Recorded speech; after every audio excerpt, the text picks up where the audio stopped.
The core premise of Outer Wilds is very simple. You're a little four-eyed alien guy and you're an astronaut. So now you fly off into space, ready to explore the universe that you find yourself in.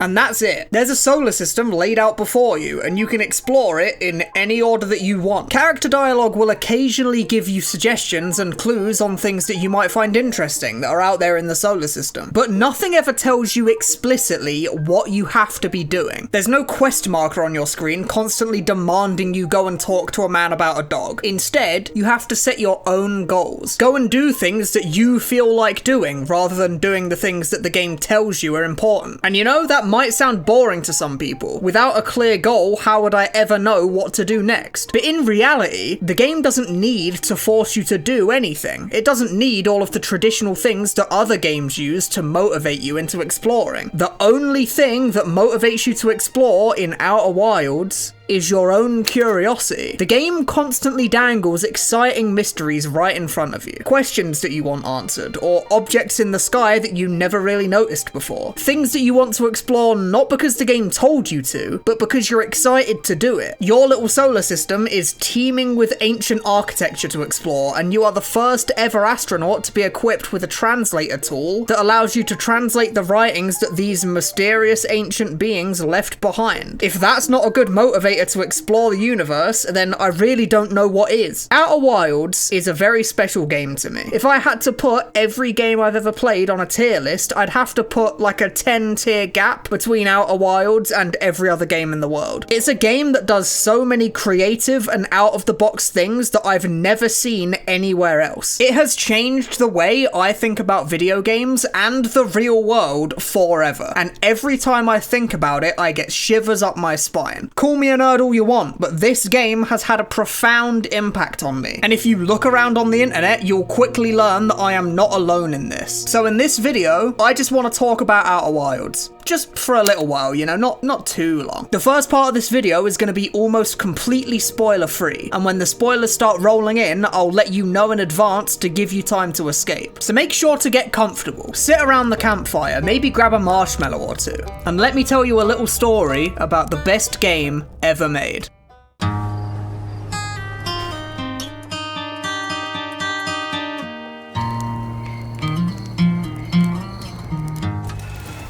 The first thing you see after loading up Outer Wilds is this: a prompt to wake up. Once you awake, you find yourself lying beneath the stars beside a campfire next to your blue, four-eyed friend. You yourself are also blue, with 4 eyes. And if you just look down, you'll notice the blue part pretty fast. You've woken up in a village full of other people just like you, and you have to walk through the village to go talk to Hornfels, because this is the guy who's going to give you your launch codes in order to go fly off into space. This starting village acts like a tutorial for a bunch of important mechanics in the game, but it never actually feels like a tutorial. The characters are all just talking to you about stuff that's relevant to you and to themselves. You're an astronaut about to go on their very first voyage into space, so people talk to you about a bunch of space stuff. There's a zero-G environment in the core of your planet that you can float around in as practice for your zero-G escapades in space. There's a model rocket that flies just like the real thing. There's a signal scope that lets you pick up frequencies coming from space, and it even allows you to hear the other astronauts playing their little tunes on the planets they've landed on. There's even a museum at the top of the village in the observatory that has a bunch of exhibits all talking about a bunch of different space stuff. It's all relevant to the game's overarching story. You just don't quite know how yet. And all of these little things are teaching you the basic mechanics of the game without you even ever realizing it. Once you get to the top of the museum, you meet Hornfels. This is the only mandatory conversation in the entire game, because you have to get your launch codes to be able to fly off into space. And during this conversation, the game does something pretty clever. When you talk to Hornfels, they ask you a question. What's your plan once you're in space? And then you get a bunch of options of things you might like to do. Like I mentioned in the intro, Outer Wilds has absolutely no traditional game designy things motivating you to do stuff. There's no quest markers, there's no individual levels, there's no items or upgrades or anything like that. The only thing motivating you to explore the solar system is your own curiosity. So having a character in the game pose this as a question version is actually extremely clever. It gives you little hints on interesting things that you might like to do once you take off, but it never explicitly tells you to do any of them. Maybe you want to go to the moon close by to your planet, or maybe you want to go check in on the other travelers, or maybe you want to go somewhere that nobody else has gone before, which Hornfels quickly tells you is a terrible idea. But before we grab our launch codes, and before we fly off into space for the very first time, let's just travel back in time real quick, back to where Outer Wilds was first starting to take shape. So yeah, this is progress for on Outer Wilds. Here we are in first person in our little log cabin. The voice you're hearing is of a young Alex Beecham, who is one of the lead designers on Outer Wilds. Because this game started its life as a quaint little student project back in 2012, it was designed with a handful of different concepts in mind. They wanted to make a game where the landscape would change over time. They wanted to make a game where the only incentive to progress through the game is your own curiosity about the world, with no traditional video game tropes trying to push you forward. They wanted to make a game where you flew a spaceship around a solar system that was constantly moving and being simulated even when you weren't looking at it. This footage is from all the way back in 2012, and this version of the game clearly looks nothing like what we see in the final release in 2019. But to fans of the game, you'll notice many familiar things from this version that still exist in the final version that you buy on Steam today. It has a slightly different, quirky version of the signal scope that allows you to hear sounds from the solar system. It has similar planets with similar names. It even has that quaint little village with the little villagers in it. But in an attempt to avoid spoilers, I won't say too much more, but if you want to watch the entire 12-minute video, I'll link it down in the description. Alex's student project version of the game was eventually made into a finished product that was then released onto the internet for free for people to start playing. Its art was significantly less polished, and it had some notable differences in its story. But in essence, this is the exact same game as the one that you can buy on Steam right now. And in 2015, this little student project named Outer Wilds started winning awards left, right, and centre. But a little bit before those awards were won, a former student from the same class as Alex, named Loan Vano, was being hired as co-founder to start a new game studio called Mobius Digital. Loan was actually hired by famous actor and producer Masaoka, also known as the main character from Heroes. Masaoka has always loved video games, and even used to work at ILM making visual effects for blockbuster movies, including the Star Wars movies. So in 2013, he decided to found a video game studio. A little while after being founded, Alex Beecham started working for Mobius Digital, and once his little side project named Outer Wilds started to win a bunch of awards, suddenly it made sense for the entirety of Mobius Digital to start working on the game too. They were approached by Annapurna Interactive, a publishing company out of California, to publish the game. But Annapurna didn't want some slightly polished student project, they wanted a fully fledged AAA quality release of Outer Wilds. So the team had to rebuild basically everything from the ground up in order to make it into what we see today. And as you can imagine, that work certainly paid off. Outer Wilds does something that I wish more games did. It tells a story in a way that only a video game could. It sounds really obvious, doesn't it? But if you actually think about it for a little while, it feels like hardly any games you play actually tell stories that couldn't be told better in another medium. So many huge AAA titles that release nowadays could just as easily be made into a movie. In fact, in some games' cases, they literally are turned into movies and TV shows at one point, because their story can be told just as well in that medium as they can in a video game. You can even argue that some stories would be better off not being in a video game at all. Video games are interactive, and yet that interactivity rarely feels important to the story. The story rarely ever changes, and if it does, it only changes in very superficial ways. You never feel like you actually have agency. You never feel like your actions have consequences outside of things that happen in cutscenes. If you were watching a movie, at least you'd be going into that experience already understanding the notion that it isn't interactive and that the story is linear and pre-written. But video games don't have to be that way. And I think Outer Wilds does a great job at showing us why. You would have a very hard time telling this story in a movie or book or a TV show. It just wouldn't work arc told in those mediums. And you'd think in a medium where interactivity is literally the name of the game, get it? Where you get to have complete control over the main character's actions, where you could theoretically do anything you wanted, you'd think more games would have less linear stories, wouldn't you? But to me, it seems that games like Outer Wilds are the exception and not the rule, which is a damn shame in a medium where there is so much potential. Ever since Outer Wilds released in 2019, more and more people have been playing this game and realizing just what a magical experience it really is. It's been slowly garnering a cult following that will never shut up about just how good it is. And I am one of those people, honestly. This game is a masterpiece in every sense of the word. But the problem with this game, and the problem with convincing other people to go play it, is that it's the most spoiler-sensitive game in human history. Because unlike in most games, your reward for exploring the world isn't an item, or a new secret level, or an upgrade, or a new quest to go on. There's none of that stuff in Outer Wilds. The only reward for exploring the game is the things you learn along the way. Knowledge is what the entire game is built off of. You go and explore a region and you learn a bunch of things about the world. Then those things you learned act as clues on where you might want to go next. Eventually, you're able to do things you didn't know you could do and go places that you didn't even know existed. Not because you got some upgrade that allows you to do it, but just simply because you didn't know how to yet. Just tiny, seemingly innocuous pieces of information that you will learn about this game can have a drastic impact on your experience of it. Outer Wilds isn't just best experienced blind, you basically have to play it blind. There's no other option. So if you have any intention of playing Outer Wilds at any point in your life, I'd strongly recommend that you skip to this timestamp to avoid the spoilers entirely. Because this is where spoiler territory is starting to creep in, and I'd rather not ruin the best game ever made for anyone. But for everybody still with us, I want to show you the beauty of Outer Wilds, because the story of this game is like one big puzzle. At first, all of the pieces are scattered and lost, but as you play the game and you discover more about the world, more and more of those pieces start to make a bit more sense. And the beautiful way in which the puzzle finally fits together in the end is one of the most incredible things I've ever seen in any piece of media. And to show you just how incredible the puzzle that is Outer Wilds really is, let me go and introduce you to the planets.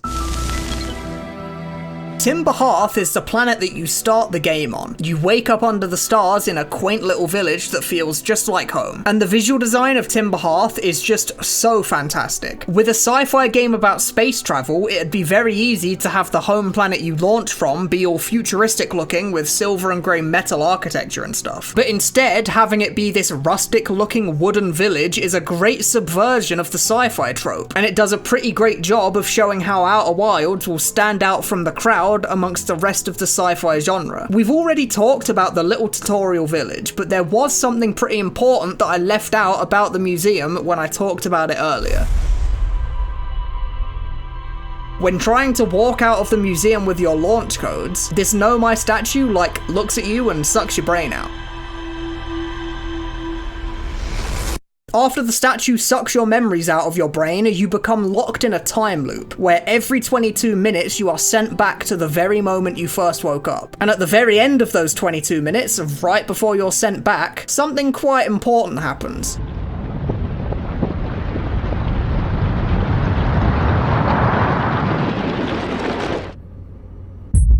The sun goes supernova, killing everything in the entire solar system. But luckily for you, you've been given miraculous time travel powers that allow you to wake right back up where you started, narrowly avoiding your terrifying demise as your sun explodes, which rather conveniently gives you an infinite amount of time to explore the solar system and everything in it. But there's not too much to explore inside of the village itself. The village is probably the most detailed and visually dense place in the entire game, but in terms of exploration, there's not really anything here outside of the stuff that you see in the tutorial. But the museum does have some good ideas on what you might want to go explore. My favourite being the Quantum Shard. These strange black rocks will stay motionless, but when you look away and look back, they appear to move around from place to place. If you walk up to this rock with your signal scope, you can actually discover a new frequency. Quantum fluctuations, apparently. This will then allow you to point your signal scope at other places in the solar system to to find other quantum objects just like this one. There's even another one on Timber Hearth. Travel away from the village in your spaceship and you can arrive at this little grove where there's another one of these scary rocks that moves around from place to place. But the rock isn't the only thing moving. The trees in the grove also move, and even this signposted poem moves around the grove when you look around. This little quantum frequency will become very important when you decide to leave Timber Hearth and start venturing to the other planets. There's also the Htwo rock, which is actually one of the places that Hornfels told you to go at the beginning of the game. And Timber Hearth's moon has a strange contraption that seems to locate other planets. The locator will point and track the planet that you choose, and it'll even play audio of the surface of the planet that it's currently locating. But then there's this odd symbol here, and when you try to locate it, the contraption seems to get all lost and swings around wildly. The text beneath the building talks of some eye of the universe and some grand plan to locate it. On a first playthrough, this might be a moment that's sort of brushed over, but when you look at this with hindsight, it's actually a very fascinating way to introduce the one thing that the entire game completely and utterly revolves around. The eye of the universe and the quest to find it is the centerpiece of the entire game, and the first time you'll ever see this symbol is just in a museum on the planet you start on, or casually talked about on the moon close by to your planet. But since in Outer Wilds you can go basically wherever you want in whatever order you want, it's also possible that you would learn about the eye from somewhere else. In my personal playthrough, the first I heard about the eye of the universe was on Brittle Hollow. Brittle Hollow is the first planet we've talked about where you'll encounter an escape pod, a spaceship that looks nothing like the ships your people fly around in, instead looking much more traditionally sci-fi in its design. When you walk through the escape pod, you'll find a route that leads down to a settlement below. When you first open the escape pod's hatch, it actually shows off a really cool game designy moment. Watching the door fly off the hinges will instantaneously teach you 3 things about the planet you're on. There's platforms below you leading down somewhere beneath the surface. Those platforms are unstable and can fall out from under you. And oh yeah, just a little thing, there's a black hole in the middle of the planet. Yeah, that might be notable too. And this black hole creates some of the most stunning visuals in the entire game, with light bending and twisting wildly around it. Falling into this black hole doesn't tear you apart like you might expect it to, but instead it teleports you out into the depths of space somewhere at the edge of the solar system, where the Nomai have actually quite helpfully created a way for you to teleport back to Brittle Hollow. Because yeah, the Nomai used the black hole inside of Brittle Hollow to create warp technology that allowed their species to teleport all over the solar system. And we'll talk about what else they used that technology for a little bit later on. But beneath the surface of Brittle Hollow, in a hastily made Nomai settlement, lays a familiar symbol with some text talking about their discovery. This is the first time I learned about the Eye of the Universe personally, a signal that was older than the universe itself. The Nomai followed it in their vessel, but something went wrong with their warp and they ended up somewhere they did not want to be. Their vessel was mortally wounded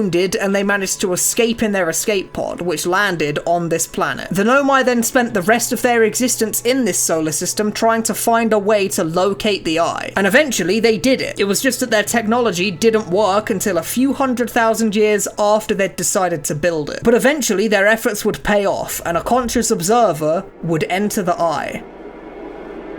But we're getting a bit ahead of ourselves there, aren't we? Just forget about the Eye of the Universe for just one moment. Let's talk about something else, right? Because you're not the first person to explore the solar system. And on Brittle Hollow, there's a guy that I want you to talk to. Their name's Rybeck, and this guy's pretty cool, I think. Rybeck is a space archaeologist, because apparently that's a profession in the world we live in, and they have visited Brittle Hollow to take a look at the vast hanging city below the planet's surface. And chances are, if you found Rybeck, it means you used your signal scope to get here. The signal scope is a marvel of game design. It's one of the most clever and creative things I've ever seen added to a game. And all of this genius comes from an object that just plays sound when you look at stuff. In a game this vast, where there's no quest marker pointing you where to go, it can be a little bit daunting to know where you should try and explore next. You get choice paralysis looking out into the solar system and having absolutely no idea where to start. So the game gives you a bunch of tools to use to find places to go, and this right here is one of the best ones. If you stand on Timber Hearth and point your signal scope out into the solar system, the first thing you'll hear is music. Some bongos coming from Ember Twin, a harmonica from Dark Bramble, or a banjo from Brittle Hollow. This music is a no-brainer for a new player to go off and explore, so of course, that's what people go and do. And maybe you go to Brittle Hollow and you talk to Rybeck. Once you arrive at the little camp Rybeck set up, you can talk to them about stuff. And no matter which of the 5 planets you decide to visit first, there's a question that you can ask each and every one of the travelers. Where should I explore here? And they'll all have some great suggestions. Maybe explore the Hanging City not far from here. There's a shipwreck on the southern hemisphere, maybe go check it out. A bright flash occurred in the sky earlier, maybe you want to go have a look at what that was. All the game needs to do is give you a gentle nudge, just slightly push you in a direction. In any direction. Because once you've gone and explored a place that they recommended to you, you'll have a whole bunch more questions that you want answered, and you'll have a slightly better understanding of where to go next to have those questions answered. The signal scope also has other signals that you might want to pick up. Signals that'll accomplish the exact same thing. They'll prompt you to explore. Like the escape pod distress signal, a harrowing sound that can be heard in multiple different places in the solar system. If you find one escape pod, this signal lets you know that there are other escape pods just like it, and it even helps you find where they are. But even just the knowledge that there are others out there is enough to push you into exploring stuff. And this same thing exists with the quantum signals too. Say you find a giant black rock on Brittle Hollow that teleports all around this crater. Well, if you thought that was completely crazy, you can use your signal scope to find objects just like it elsewhere. Such a simple piece of equipment that does nothing but play a sound when you look at something, and yet it accomplishes so many things all at once. And whilst you're pointing your signal scope all around looking for quantum stuff, you might notice that there's an oddly coloured moon that emits a familiar quantum frequency that you've been hearing all over the place. And maybe you want to go land on it.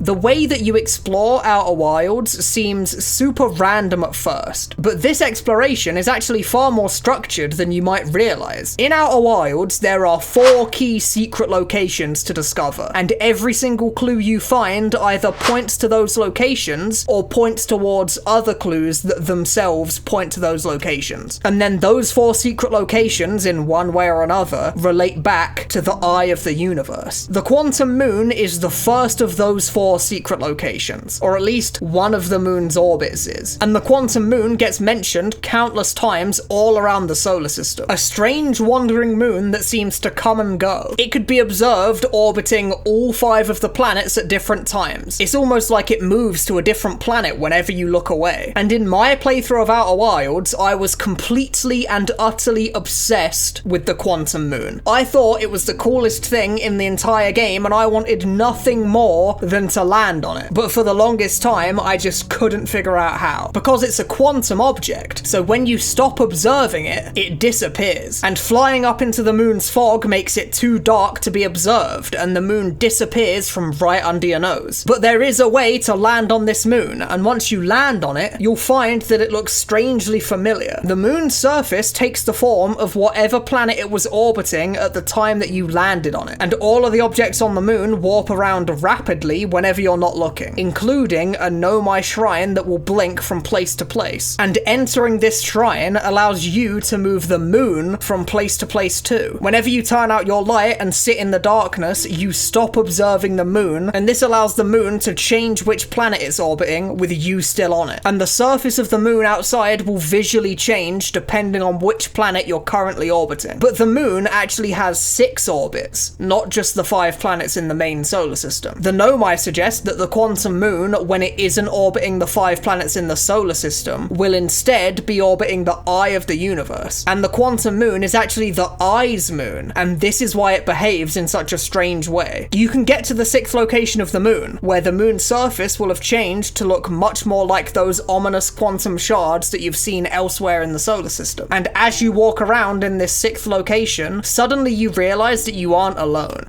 There's a Nomai. An actual living Nomai. Her name is Solanum, and she's been here for a very long time. The Nomai in the rest of the solar system were wiped out by the Interloper, a comet that you can visit that still lies in your solar system. The Interloper contained tons of highly pressurized exotic matter that kills everything it touches. It's called ghost matter. The Interloper ruptured and spread this ghost matter all across the star system, killing every single Nomai in the process. Whilst this took place, Solanum was making her first visit to the Quantum Moon. She was on the Quantum Moon when the Interloper detonated, and this caused something strange to happen. Whilst she's on the moon, she's actually quantumly entangled with it, so she is actually on all 6 of the Quantum Moon's locations at the same time. So when the Interloper ruptured and killed all of the Nomai in the star system, it also killed her, but not on the 6th location. The 6th orbit of the moon is much too far away from the solar system for the ghost matter to reach her, and this means that she is simultaneously alive and dead at the same time. You can even find her body on all 5 of the moon's orbits inside of the solar system, laying there lifeless just like every other Nomai corpse that you've discovered. But on the 6th location, she's still alive, and she's seemingly trapped here. The game never explains why she's unable to leave, but if I had to guess, it'd be because leaving the moon would stop her from being entangled with it, which would collapse her state into the one true observable state that she is in, which is dead. And she even tells you herself that she has a funny feeling that she's not quite alive anymore. How she manages to survive almost 300,000 years to still be here, I don't really know. That part I don't understand, so if you do understand it, then try and let me know in a comment or something. But since there's now a living Nomai staring right back at me, I can actually talk to her. She tells you a whole bunch of information about the moon and the Eye and her clan and their mission to eventually travel to the Eye of the universe themselves. And after that, you sort of just leave, and you find yourself right back in the solar system that you just left, no closer to the Eye of the universe. Finding Solanum on the Quantum Moon doesn't actually give you any clues to get closer to your goal. It instead acts like an exposition dump to help you know more about the story and the Nomai and the things that they wanted. The Quantum Moon is the closest thing Outer Wilds has to a character expositing dialogue straight to the camera, because Solanum is your way to ask questions to the Nomai who have long since passed away. But to actually reach the Quantum Moon, you needed to already know quite a lot of things about the game and its mechanics and how the quantum objects function. The information on how you would reach the Quantum Moon didn't just appear from thin air. It came from knowledge that I learned on other planets, like the mysterious quantum trial that you can find on Giant's Deep. Giant's Deep is a slightly terrifying ocean planet full of whirring storms and cyclones, but if you followed your signal scope carefully, you might have found that the one cyclone that's by far the largest is housing something spooky. Finding your way into the eye of this enormous storm will lead you to a huge tower that houses a puzzle. Parts of the tower move around when you're not looking, similar to these big ominous stones that you've found elsewhere in the solar system. The tower is teaching you about quantum imaging. Observing a quantum object prevents it from moving, but observing an image of the quantum object does the exact same thing. So you can use this in order to solve the puzzles and get out of the tower. When you first learn this, it seems like a kind of useless piece of information. You know, just like a cool world building thing that explains the physics of the game. But later on, this piece of information allows you to visit the Quantum Moon and actually land on it, which then kickstarts your meeting with Solanum. But we've already talked about that, so let's instead talk about one of Giant's Deep's very own mysteries. At the beginning of every loop, without fail, the first thing you see when you open your eyes is a bright blue flash of light in the sky around Giant's Deep, with some blue object launching off somewhere into the vast emptiness of space. And it always seems to go off in a different direction every single time. In orbit around Giant's Deep is a destroyed orbital probe cannon. This probe was created to find the Eye of the universe, the mysterious object we talked about earlier that is older than the universe itself. The probe cannon has violently broken apart after launching, and this explosion has made one of the modules seemingly completely vanish. The missing module is the module that tracks the probe and discovers the Eye of the Universe and its coordinates. But luckily for us, it hasn't gone very far, because beneath Giant's Deep's ocean lays a strong current of fast-moving water that seems like it's impossible to pass through, but beneath it you can see things moving, glowing orange jellyfish floating around below. The core to Giant's Deep is one of those 4 secret locations that we talked about earlier, and it houses that missing tracking module from the orbital probe cannon. And inside of this module lays a key piece of the puzzle on how to finish the Nomai's millennia-long journey: the coordinates to the Eye of the Universe. But this doesn't really tell us a lot right now, does it? It's just 3 innocuous symbols that we don't know anything about. But to find out what they mean, we have to venture to the place at the farthest reaches of the solar system. A place that's hard to even call a planet at all. A fog-laden plant that's mysteriously bigger on the inside.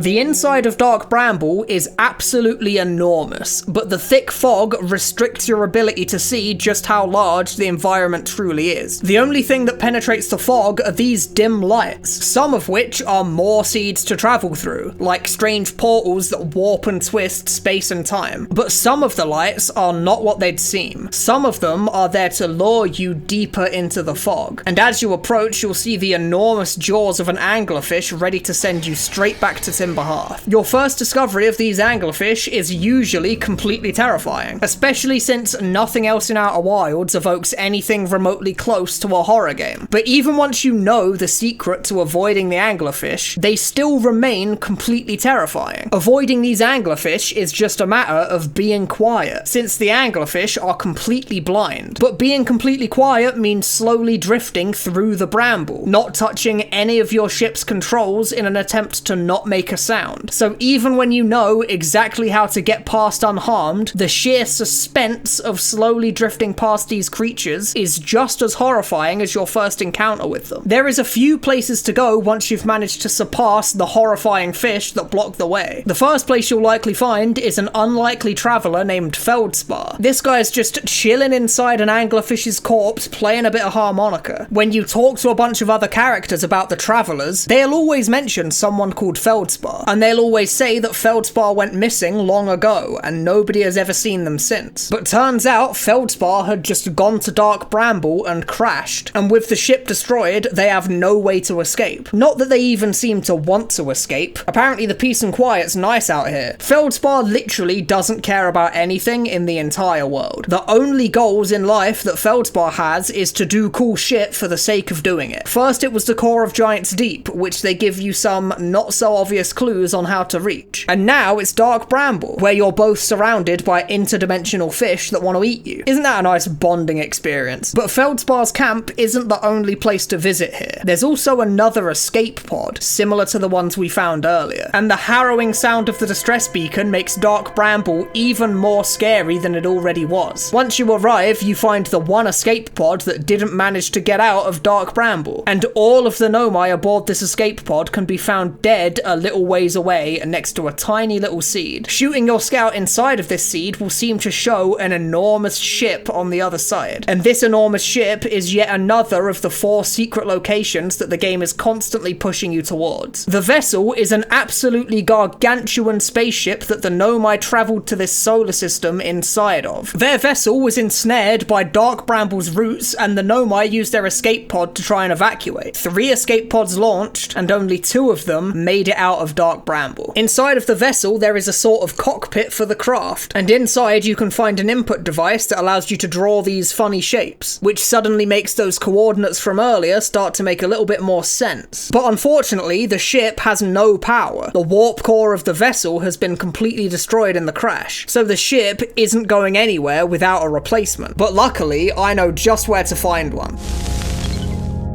The two closest planets to the sun are aptly known as the Hourglass Twins, where a huge column of sand falls from one planet to the other. So as one planet slowly reveals itself as time goes on, the other one gets slowly covered by the sand, filling all of its cave systems. The first twin, named Ember, is full of sprawling caves deep beneath the surface, and this planet is where the final escape pod landed from the vessel, leading below the surface of the planet to a huge underground city, safe from the heat of the planet's surface. There's also Htwo. This guy's my favourite guy in the whole game. Look at him playing the bongos. But the second of the twin planets, named Ash, is where things get a bit more interesting. Ash Twin features a ton of different teleporting stations that will take you all around the solar system. Each building is modelled after the planet that it will teleport you to. So this large spiralling building is modelled after a cyclone on Giant's Deep, so that's where it takes you. This building is modelled after Timber Hearth's geysers. There's also this building which is modelled after the sun, but you can't land on the sun, so how are you going to teleport to it? Well, the Nomai created a sun station, a space station that orbits incredibly close to the sun. The Nomai constructed this station with the goal to cause the sun to go supernova. They needed a ton of power for their so-called Ash Twin project, and they posited that a supernova could power their creation. But the sun station was never able to cause the sun to explode. Instead, the sun is going supernova at the end of its natural life cycle, a very, very long time after the Nomai were wiped out from your star system. The sun station was meant to be a power source, so now we need to go find out what it was meant to be a power source for. So these two buildings on Ash Twin are modelled after Ash and Ember Twin. One of these buildings teleports you to Ember Twin, the planet that's just a small distance away from where you are right now. But the second building teleports you to the core of Ash Twin, to the Ash Twin project. The Nomai spent their entire lives building the Ash Twin project, with their goal being to use it to discover the eye of the universe. And the Nomai literally invented time travel to be able to accomplish their goal. The Ash Twin project was created to send information back in time, including the memories of multiple Nomai. The orbital probe cannon around Giant's Deep launches a probe to scout out for the eye of the universe, but the chances that the probe goes in the right direction to find it are basically impossible. So they use the Ash Twin project, basically their time machine, to send the probe in a different direction every single cycle, and then they store the data that the probe collected until the probe found the eye of the universe. The Ash Twin project also used these statues to send the memories of their clan members back in time in order to actually be able to utilize the data from the probe to visit the eye of the universe. The one flaw in their technology was that the planned power source for the Ash Twin project was the sun exploding. They wanted to use the sun station to detonate the sun and power the Ash Twin project, but the sun station couldn't manage to cause the sun to go supernova. But nearly 300,000 years later, when the sun started going supernova naturally, suddenly the Ash Twin project had the power source it needed, which is why the Nomai memory statue in the museum decided to look at you and suck all of your memories back in time. And most importantly of all, a key component in the Ash Twin project's function is a warp core. A warp core exactly like the one used to power the Nomai's vessel in Dark Bramble. So now we know what we need to do. So you take out the warp core and you jump back into your ship and you head straight for the vessel. You reach Dark Bramble and slowly drift past the anglerfish, not daring to make a sound. Once you're far enough away from them, you go full steam ahead towards the vessel, making sure not to veer too far off course into more of the anglerfish. You reach the vessel and you slot the warp core carefully into place, restoring power to the vessel. You go to the front of the cockpit and you raise the input device from the ground. You enter the coordinates to the eye of the universe that you discovered in the core of Giant's Deep. And once they've been entered, there's only one thing left to do.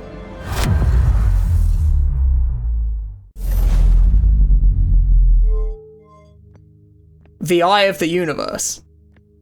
Outer Wilds is like one big puzzle, where every single clue you find is a puzzle piece, and slowly but surely you piece together this giant jigsaw to flawlessly fit together. The amount of planning that this requires to pull off in the game is absolutely unbelievable, and there's truly no loose ends left. Outer Wilds never leaves any questions that you could possibly have unanswered. Even inside of a story this complex, nothing is left untouched. Although some of you might be wondering, wondering, well, what about the DLC? The DLC answers a question that you might have been asking about the story, so what about that? Well, the DLC is just too big and too impressive to just be a footnote in a video like this. So ideally, the DLC will get its own video. I'm not making any promises, but that is the plan. The huge puzzle that is Outer Wilds' story is incredibly complex, but the most amazing part about it is that it's pieced together by you. This story would be so much less exciting and so much less rewarding if it was told in a movie or a book or a TV show or something. The reason this story works so well is because it's presented in a video game, a medium that you can actually interact with. You are actually personally exploring the universe in order to piece together this puzzle, and the act of you exploring the game creates just as much of a story as the game's plot itself does. Outer Wilds is an incredible video game, and if you skipped to this part of the video to avoid the spoilers, then take this as the most sincere recommendation of a game that anyone could possibly give you. Outer Wilds is a masterpiece, and although it's not for everyone, if it is for you, you'll be absolutely in love with it for the rest of your life. And if you do take my recommendation, and you do like it as much as I thought you would, then all I have to say is you're welcome. Thanks for watching.